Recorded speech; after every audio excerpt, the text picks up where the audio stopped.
চৈত মাসের প্রথম সোমবার ভুল করেও খাবেন না এই চারটি সবজি, অত্যন্ত অশুভ বলে মনে করা হয়। তার সাথে মহাদেবের যদি কৃপা লাভ করতে চান, যেহেতু চৈত মাসের প্রথম দিনটাই পড়েছে সোমবার, মহাদেবের কৃপা লাভ করার মতো শুভ দিন, তাই এই দিন 5টি টোটকা কিন্তু নিষ্ঠা ভরে পালন করতে পারেন। তার সাথে কিন্তু রান্নাঘরের পাত্র অর্থাৎ এই 3টি পাত্র ভুল করেও কিন্তু এই দিন খালি হতে দেবেন না, অত্যন্ত অশুভ বলে মনে করা হয়।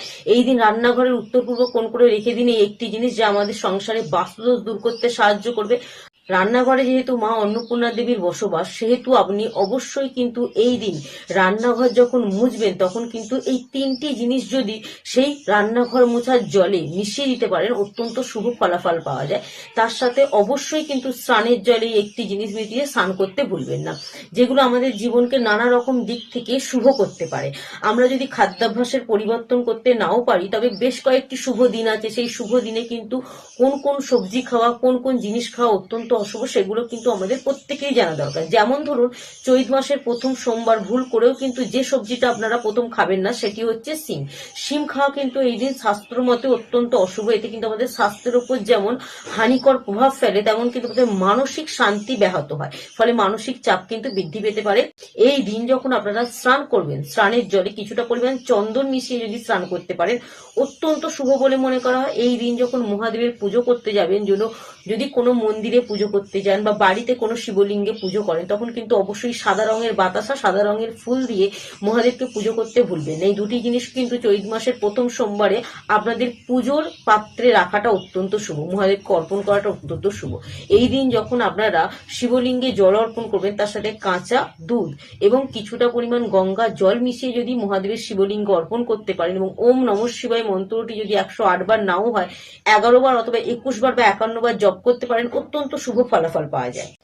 আমরা সকলেই জানি আমাদের রান্নাঘরে কিন্তু মা অন্নপূর্ণা দেবীর বসবাস, তাই এই দিন যখন আপনি রান্নাঘর পরিষ্কার করবেন চৈত মাসের প্রথম সোমবার, অবশ্যই কিন্তু আপনারা এই নিয়মটি পালন করবেন।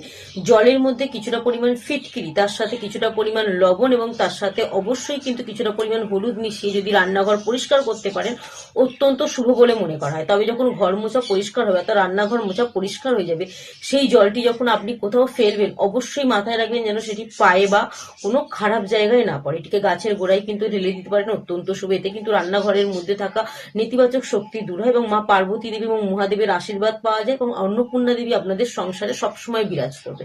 অবশ্যই কিন্তু চৈত মাসের প্রথম সোমবার এই কয়েকটি নিয়ম আমাদের প্রত্যেকেরই মানা উচিত। দ্বিতীয় যে সবজিটা আপনারা এই দিন খাবেন না, সেটি হচ্ছে লাউ। লাউ খাওয়া স্বাস্থ্যসম্মত এই চৈত মাসের প্রথম সোমবার অত্যন্ত অশুভ বলে মনে করা হয়। এতে কিন্তু মহাদেবের আশীর্বাদ লাভ করা যায় না। তার সাথে এই দিন অবশ্যই কিন্তু আপনারা আপনাদের বাড়ির উত্তর পূর্ব কোণ করে রান্নাঘরে একটি কাঁচের বাটিতে সন্ধব লবণ কিন্তু সম্পূর্ণ ভর্তি করে যদি রান্নাঘরের উত্তর পূর্ব কোণ করে রেখে দিতে পারেন, আমাদের সংসারের মধ্যে থাকা নেতিবাচক শক্তি দূর হয়। এই দিন কিন্তু অবশ্যই আপনারা এই কয়েকটি পাত্র খালি রাখতে দেবেন না। আমরা যে রান্নার মশলা ব্যবহার করি, সেই মশলার মধ্যে একটি হচ্ছে হলুদ। হলুদ হচ্ছে অত্যন্ত গুরুত্বপূর্ণ। হলুদের পাত্র কিন্তু চৈত মাসের প্রথম সোমবার খালি হতে দেবেন না, আপনারা সম্পূর্ণ ভর্তি করে রাখবেন। চাল এবং ডালের পাত্র কিন্তু খালি হতে দেবেন না, এটাও কিন্তু অত্যন্ত অশুভ বলে মনে করা হয়।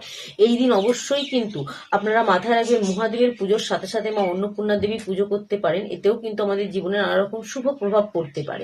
যে তৃতীয় সবজিটি খাওয়া থেকে এই দিন বিরত থাকবে, সেটি হচ্ছে মূলো। মূলো খাওয়া কিন্তু এই দিন অত্যন্ত অশুভ বলে মনে করা হয়। এই দিন মহাদেবের শিবলিঙ্গে আপনারা যদি সাদা চন্দনের সাথে একটা সাদা ফুল, অর্থাৎ সাদা ফুলের উপর সাদা চন্দনের 3টে টিকা দিয়ে যদি শিবলিঙ্গ অর্পণ করতে পারেন, অত্যন্ত শুভ বলে মনে করা হয়। যে কোনো মন্দিরে গিয়ে পুজো দিয়ে আসতে পারেন।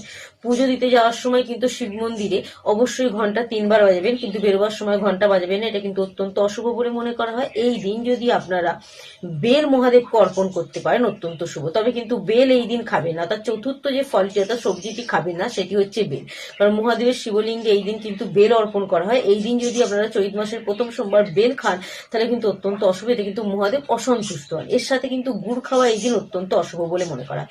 এই দিন যদি সাদা রঙের বস্ত্র, চাল, চিনি আপনারা যে কোনো অভাবী ব্যক্তিদের বা মন্দিরের সামনে যদি কোনো গরিব মানুষ থাকে, তাদের যদি দান করতে পারেন, অত্যন্ত শুভ ফলাফল পাওয়া যায়। এছাড়াও কিন্তু মহাদেব মহাদেবের শুভ সংখ্যা হচ্ছে 108। আপনি যদি কমেন্ট বক্সে 108 সংখ্যাটি লিখে রাখেন, অবশ্যই কিন্তু আপনি মহাদেবের আশীর্বাদ পেতে বাধ্য। মহাদেবের কৃপা কিন্তু আপনার সাথে সবসময় থাকবে যদি কমেন্ট বক্সে হর হর মহাদেবটাও লিখতে পারেন। তো কেমন লাগলো ভিডিওটা কমেন্টে জানাবেন।